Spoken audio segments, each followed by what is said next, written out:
जब भारत अपना बिखरा था तब चंद्रगुप्त ने अखंड किया, फिर अपनी कलम के दम पे उसे भीमराव ने बुलंद किया। जब भारत अपना बिखरा था तब चंद्रगुप्त ने अखंड किया, फिर अपनी कलम के दम पे उसे भीमराव ने बुलंद किया।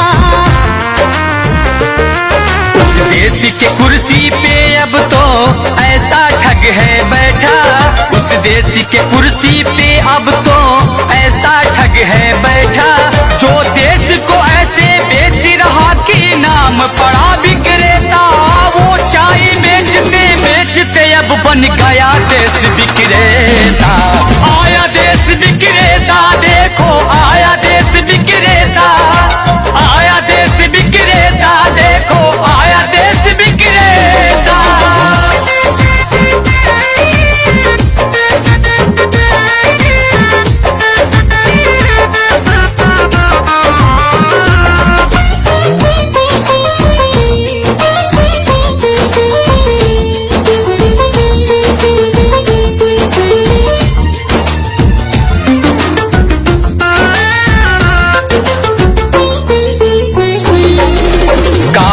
धन लाऊंगा कह के भारत का कोष भी साफ किया, श्रमिकों को भूखे मार रहा, धनिकों का कर्ज भी माफ किया।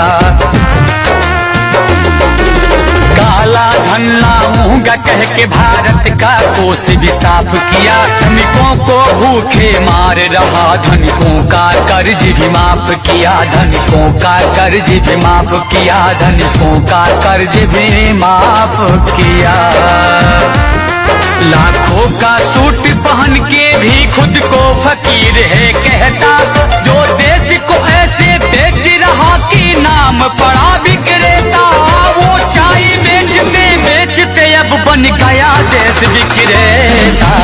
आया देश विक्रेता, देखो आया देश विक्रेता, आया देश विक्रेता, देखो आया देश विक्रेता।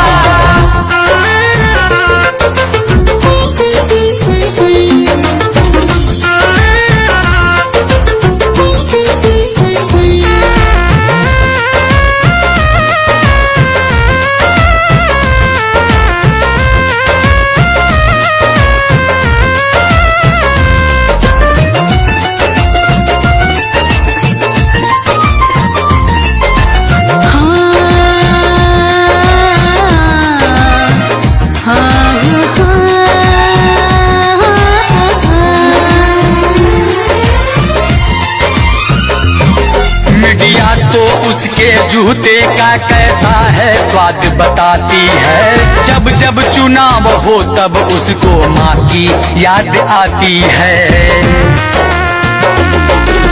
मीडिया तो उसके जूते का कैसा है स्वाद बताती है, जब जब चुनाव हो तब उसको माँ की याद आती है, माँ की याद आती है, माँ की याद आती है।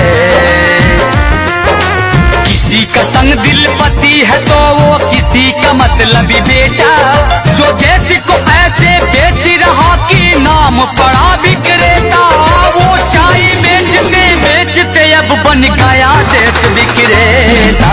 आया देश विक्रेता, देखो आया देश विक्रेता, आया देश विक्रेता, देखो आया देश विक्रेता। जब भारत अपना बिखरा था तब चंद्रगुप्त ने अखंड किया, फिर अपनी कलम के दम पे उसे भीमराव ने बुलंद किया। उस देश के कुर्सी पे अब तो ऐसा ठग है बैठा, उस देश के कुर्सी पे अब तो ऐसा ठग है बैठा, जो देश को ऐसे बेच रहा कि नाम पड़ा विक्रेता। वो चाय बेचते बेचते अब बन गया देश विक्रेता।